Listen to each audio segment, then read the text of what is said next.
السلام علیکم ورحمۃ اللہ وبرکاتہ۔ آج میں آپ کے سامنے سورہ الممتحنہ کی آیت نمبر 12 اور 13 جو کہ آخری آیات ہیں ان کا ترجمہ پیش کر رہا ہوں، سماعت فرمائیے۔ اعوذ باللہ من الشیطان الرجیم، بسم اللہ الرحمن الرحیم۔ اے نبی صلی اللہ علیہ وسلم، جب تمہارے پاس مومن عورتیں بیعت کرنے کے لیے آئیں اور اس بات کا عہد کریں کہ وہ اللہ کے ساتھ کسی چیز کو شریک نہ کریں گی، چوری نہ کریں گی، زنا نہ کریں گی، اپنی اولاد کو قتل نہ کریں گی اور اپنے ہاتھ پاؤں کے آگے کوئی بہتان گھڑ کے نہ لائیں گی اور کسی امر معروف میں تمہاری نافرمانی نہ کریں گی، تو ان سے بیعت لے لو اور ان کے حق میں اللہ سے دعائے مغفرت کرو۔ یقیناً اللہ درگزر فرمانے والا اور رحم کرنے والا ہے۔ اے لوگو جو ایمان لائے ہو، ان لوگوں کو دوست نہ بناؤ جن پر اللہ نے غضب فرمایا ہے، جو آخرت سے اسی طرح مایوس ہیں جس طرح قبروں میں پڑے ہوئے کافر مایوس ہیں۔ صدق اللہ العظیم۔ جیسا کہ پچھلی آیت میں ہم نے پڑھا کہ ہجرت کے بعد مہاجرین کی کافی تعداد مدینہ میں جمع ہوتی جا رہی تھی اور دن بدن اور لوگوں کا اضافہ ہو رہا تھا، جن میں مرد بھی تھے، خواتین، بچے، بوڑھے سبھی شامل تھے۔ تو وہ حضور صلی اللہ علیہ وسلم کے ساتھ سب سے پہلے وہ بیعت کرتے تھے۔ آنے کے بعد حضور صلی اللہ علیہ وسلم ان سے بیعت لیا کرتے تھے، بیعت یعنی عہد لیا کرتے تھے کہ وہ وفادار رہیں گے مسلمانوں کے، حضور صلی اللہ علیہ وسلم کی اور مسلمانوں کی وفادار رہیں گی اور ان کے کہے پر وہ عمل کریں گے۔ تو اس میں وہی اسی بات کی ہدایت دی جا رہی ہے حضور صلی اللہ علیہ وسلم کو مخاطب کر کے کہ جب اس طرح کی عورتیں چاہے مہاجرین میں سے ہوں چاہے وہ انصار میں سے ہوں بیعت کرنے کے لیے اگر آئیں تو ان سے 5 چیزوں کا عہد لو۔ پہلی بات یہ ہے کہ اللہ کے ساتھ کسی کو شریک نہ کریں گے۔ دوسری بات یہ کہ وہ چوری نہ کریں گی۔ تیسری، زنا نہ کریں گی۔ چوتھی، اپنے اولاد کو قتل نہ کریں گی۔ پانچویں، اپنے ہاتھ پاؤں کے آگے کوئی بہتان گھڑ کر نہ لائیں گی۔ یہ 5 ممنوع فعل بیان کیے گئے ہیں اور اس پہ بیعت لی گئی یعنی عہد لیا گیا ان عورتوں سے۔ پھر آخر میں ایک اور بات فرمائی گئی کہ کسی امر معروف میں تمہاری نافرمانی نہ کریں گی۔ یہ بھی وہ عہد کریں کہ ہر جو معروف کام ہے اس میں وہ حضور صلی اللہ علیہ وسلم کی اطاعت کریں گے۔ یہ آخری شرط تھی۔ تو کہا جا رہا ہے کہ جب وہ تیار ہو جائیں ان باتوں کا عہد کرنے کے لیے تو ان سے بیعت لے لو اور ان کے حق میں اللہ سے دعائے مغفرت کرو۔ یقیناً اللہ درگزر فرمانے والا اور رحم کرنے والا ہے۔ تو ان میں جو بعض باتوں کی وضاحت تھوڑی مولانا سید عبداللہ مودودی رحمۃ اللہ علیہ نے اپنی تفسیر میں بیان کی ہیں جو تھوڑی سی وضاحت طلب ہیں۔ مثال کے طور پر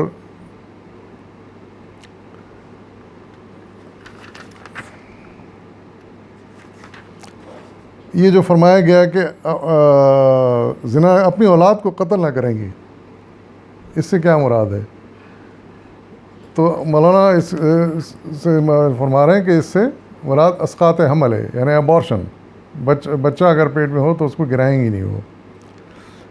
آپ حاشیہ نمبر 20 کی وضاحت میں اس کی وضاحت لکھتے ہیں کہ اس میں اسقاط حمل بھی شامل ہے، خواہ وہ جائز حمل کا اسقاط ہو یا ناجائز حمل کا۔ وہ ہو سکتا ہے مکے سے اہل کفر کے درمیان میں سے وہ اٹھ کے آ رہی ہیں تو حمل ان کا جائز بھی ہو سکتا ہے، ناجائز بھی ہو سکتا ہے، تو لیکن کسی بھی صورت میں بچے کو گرانا وہ اللہ تعالیٰ اس کی اجازت نہیں دے رہا، اس سے منع فرما رہا ہے۔ تو پہلی یہ وضاحت ہے۔ دوسری وضاحت یہ فرمائی کہ اس بارے میں کہ آیت جو ہے کہ اپنے ہاتھ پاؤں کے آگے کوئی بہتان گھڑ کر نہ لائیں گے۔ اس کی وضاحت مولانا لکھتے ہیں اپنے حاشیہ نمبر 21 میں، اس سے 2 قسم کے بہتان مراد ہیں۔ ایک یہ کہ کوئی عورت دوسری عورتوں پر غیر مردوں سے آشنائی کی تہمتیں لگائے، اور اس طرح کے قصے لوگوں میں پھیلائے، کیونکہ بعض عورتوں میں خاص طور پر ان باتوں کے چرچے کرنے کی بیماری پائی جاتی ہے۔ یعنی اس طرح کے قصے اور جھوٹی باتیں ہرگز عورتیں نہ پھیلائیں گی، جیسے بعض عورتوں میں اس کی عادت ہوتی ہے، دوسری عورتوں سے الٹی سیدھی باتیں کرتی رہتی ہیں، اور حقیقت ہو نہ ہو، صحیح ہو نہ ہو، باتوں کو پھیلاتی ہیں، تو اس بات سے اجتناب کریں گی۔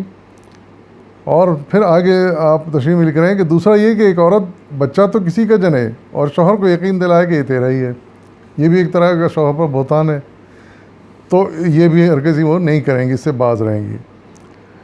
ابو داؤد میں حضرت ابو ہریرہ سے روایت ہے کہ انہوں نے حضور کو فرماتے سنا ہے کہ جو عورت کسی خاندان میں کوئی ایسا بچہ گھسا لائے جو اس کے خاندان کا نہیں ہے، اور اس کا اللہ سے کوئی واسطہ نہیں، اور اللہ اسے کبھی جنت میں داخل نہ کرے گا۔ اندازہ لگائیے آپ کہ اس حدیث سے ہمیں معلوم ہوتا ہے کہ کتنے یہ بہتان بازی کتنی غلط حرکت ہے، کتنا غلط کام ہے، اور پھر خاص طور سے یہ کسی اور کے بچے کو اپنے شوہر کا بچہ کہنا، یہ بہت ہی بڑا بہتان ہے۔ تو یہ جو ہے نا، اس طرح کی حرکت سے سختی سے منع کیا گیا، اور تنبیہ کی گئی کہ ایسے عورتیں پھر جنت میں داخل نہیں ہوں گی۔ پھر یہ جو بات فرمائی گئی کہ کسی امر معروف میں تمہاری نافرمانی نہ کریں گی، تو یہ بھی ایک بڑی اہم بات بیان کی گئی ہے۔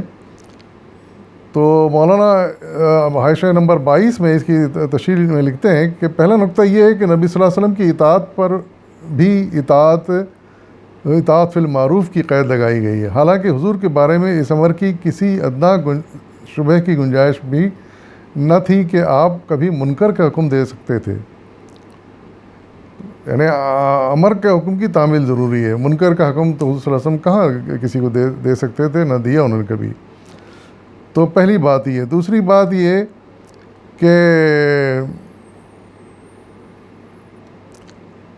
یہ اس اصول کو کہ یعنی امر جو یعنی احکام دیے جائیں گے، اس اچھے کاموں کا حکم دیا جائے گا، ان کی تعمیل ضروری ہوگی، اور جن کاموں سے روکا جائے گا ان سے رکنا ضروری ہوگا۔ تو اس سلسلے میں اس قاعدے کو رسول اللہ صلی اللہ علیہ وسلم نے ان الفاظ میں بیان کیا ہے: لا طاعۃ فی المعصیہ معصیۃ اللہ، انما الطاعۃ فی المعروف، لا طاعۃ فی المعصیۃ اللہ انما طاعۃ فی المعروف، یعنی اللہ کی نافرمانی میں کوئی اطاعت نہیں ہے، اور اطاعت صرف معروف میں ہے۔ یہ مسلم، ابو داؤد اور نسائی کی حدیث ہے۔ تو اس سے بالکل واضح ہو گئی کہ اگر کوئی بھی